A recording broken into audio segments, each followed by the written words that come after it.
first settled as part of Abington in 1673. It separated and incorporated as its own town in 1874. The terrain was very rocky, thus the name Rockland. Therefore, it was less of a farming community and more of a manufacturing town. It was known for its shoe factories and lumber mills during the 19th century. We were told that during the Civil War, half of the shoes for the Union Army were made in Rockland. Boys.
Oh, it is.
Rockland Trust that bank started.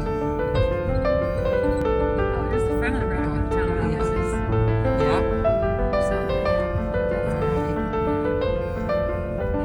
Church. Oh, this is the one. This is the Baptist Church. All that churches in town. Yeah. John the Barber. Oh, we gotta get John.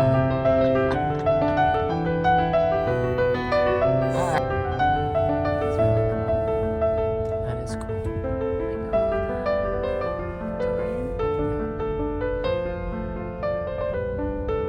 This one too. Oh, now look at that one. Wow.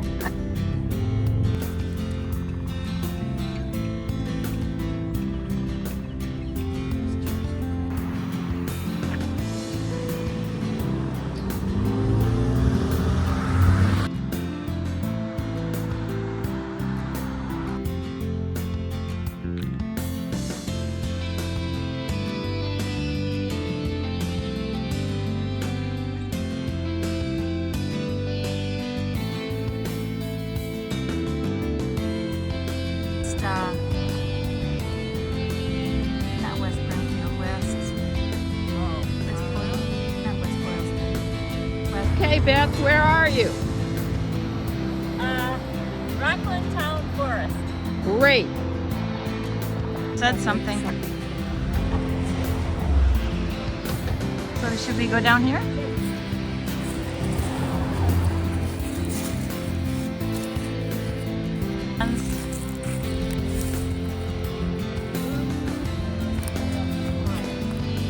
Should we go this way? We're not going. The trees that were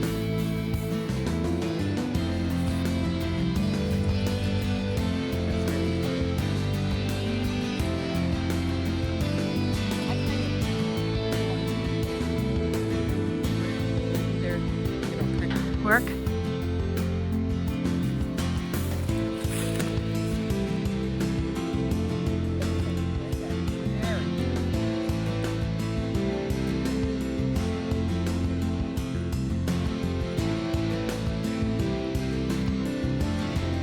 Yep.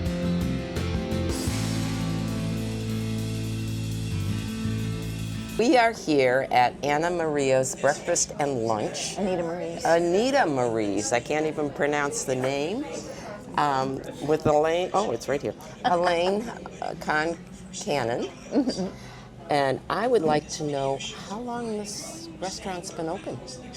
So it was first opened in 1954. Oh, wow. Yeah, but the current owners have had it for 4 years. And it reopened in June, late June of 2021. So this is now we're going into our 4th year. And how long have you been here? I have been here since they bought it. Was it this type before, a breakfast place and lunch? Yeah, but it was just recently remodeled last year, very beginning of November. So it's like a complete makeover. What are your hours? We are closed Mondays. We are open Tuesday through Sunday from 7 to 3.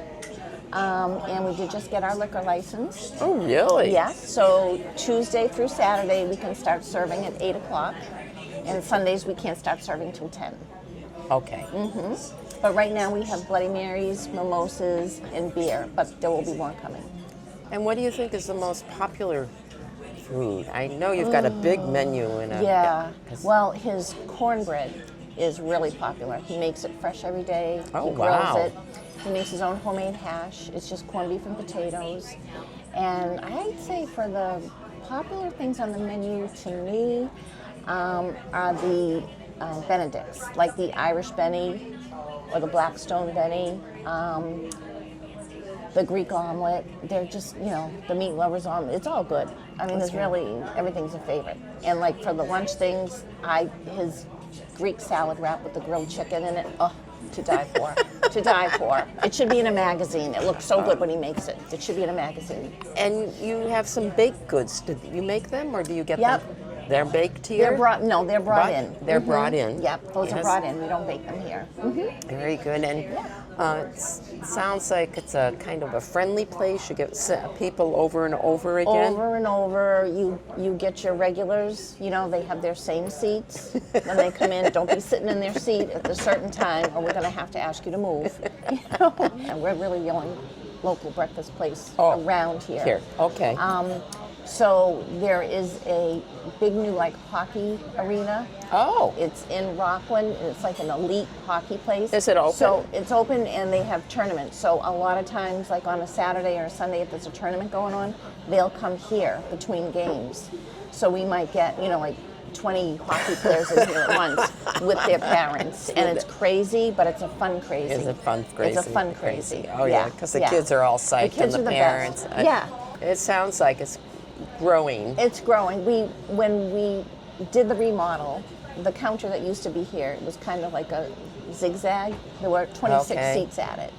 So what happened is when we took that counter out, we're down to 9 seats at the counter, but we added an additional 4 tables with 4 tops. So that's like 16 more seats that we did add.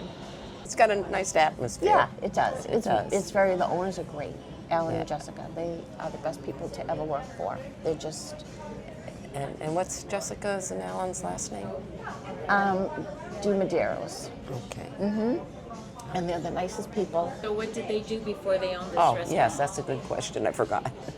Do you know? I believe she worked at a dental office, and I think he might have worked for another breakfast place where he kind of ran the kitchen.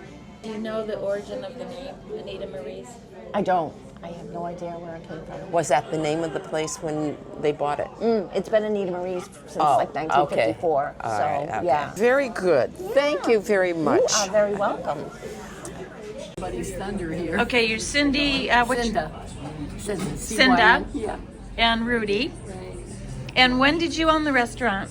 Well, we worked here since 1976. Oh, wow. And then in August of '84, we bought it. Uh-huh. And we continued making the donuts and the coffee rolls and the muffins and bread. And so then in, I guess it was '99, we sold it to our daughter. And so, you know who Anita Marie is? Yes. So the restaurant was named after her? Partner's married sister. And when one sister passed away, that was Anita. No, it was Rita. When Rita passed away, there was a conflict between the husbands. And he went and opened up a shop down on Market Street where the old Sons of Italy were. Uh-huh. And he married a wife named Anita. And so they changed the corporation from Rita to Anita. So Okay. when Rita passed away, he remarried Anita and changed it from Rita to Anita Marie's Uh-huh. and kept the business. So Anita Marie's is after his wives. Okay. His two wives, yes. Right. Interesting. And it actually was on the corner, and they moved it from the corner to here. Oh, okay. And it has been here since the 50s. Oh, excellent. Okay, well, thank you very much. Thank you. Can you guess what I'm eating? Avocado toast. You got it.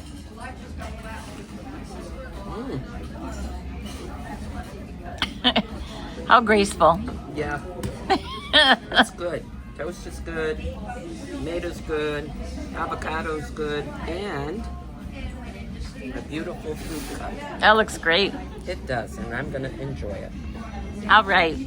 The Irish Benedict, which is their homemade hash with, egg. It's a half order, and it's got the hollandaise sauce. I always have to try these when we go places. And use your microphone. Thank you. Oh, thank you. So let's see here how this is. You get some of this hash, some of the egg. The hash looks great.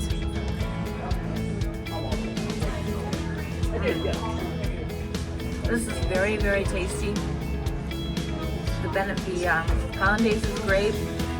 The hash is good, fresh, delicious. I'm gonna try the potatoes.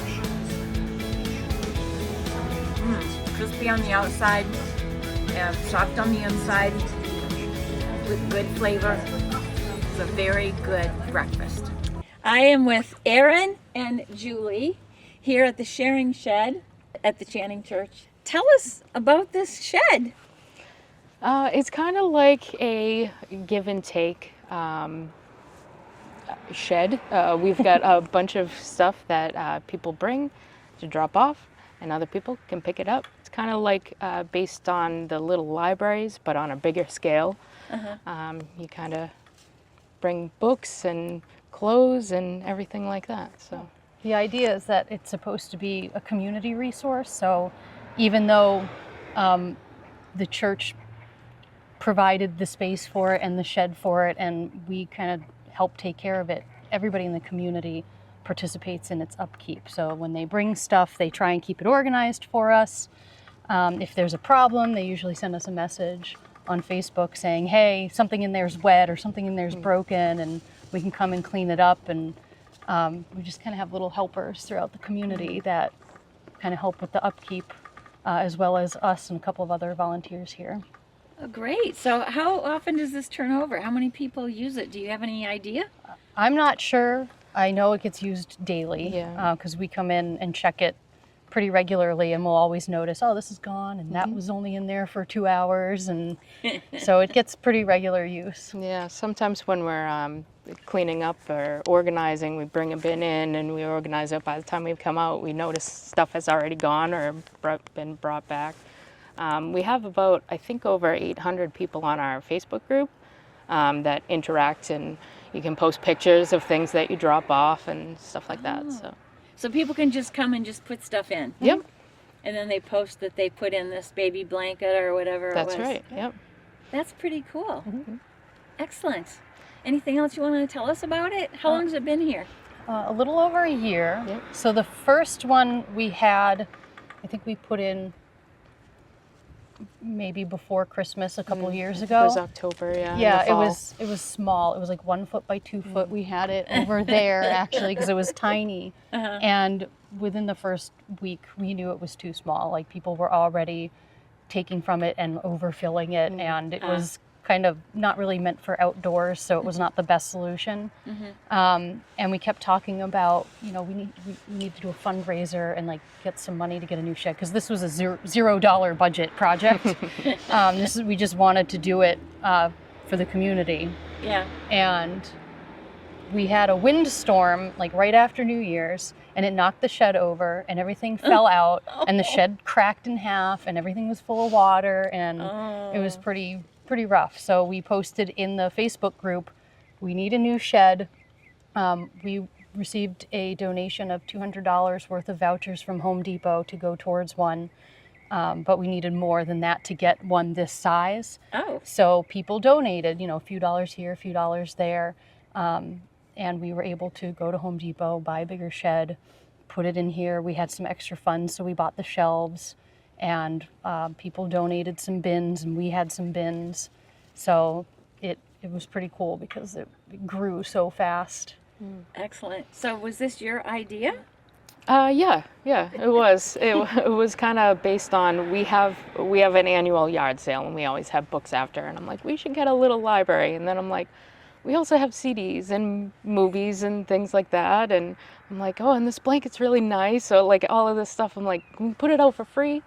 And you know, some people will do that from time to time. They'll put stuff on their porch or their front lawn, and I was thinking, you know, we don't want a bunch of stuff on the front lawn. And some people also like have side streets where they don't have a lot of traffic going by. So I'm like, we need that spot. So it just turned into this. So. Excellent. And it's mostly, you know, like decluttering type of things, but also we have a need in the community. People bring toilet paper and menstrual supplies and first aid kits and things like that. So it's really helpful to, when you're out and about, if the store is closed or anything, you can stop by here anytime because it's never locked. So That's great. Yep. I love it. Well, anything else? Yeah. One of the things that we wanted to make sure was that it was available to anybody for any reason. Because we know there's a lot of services and a lot of organizations that will provide supplies and things to people who need it. But sometimes people don't qualify for those, and maybe they're in between jobs, or they just had a higher bill that month and they can't afford to like run out and grab something that they need or want or their kid might need. And this is just available to anybody. And it's also, there's an environmental impact too for reusing stuff instead of buying new. So I always like to tell people, I don't care if you're a millionaire, like if you can use the shed, because it helps the environment, not just, you know, people who might be strapped for cash temporarily. It's for everybody, no matter what. oh yeah, and it's full.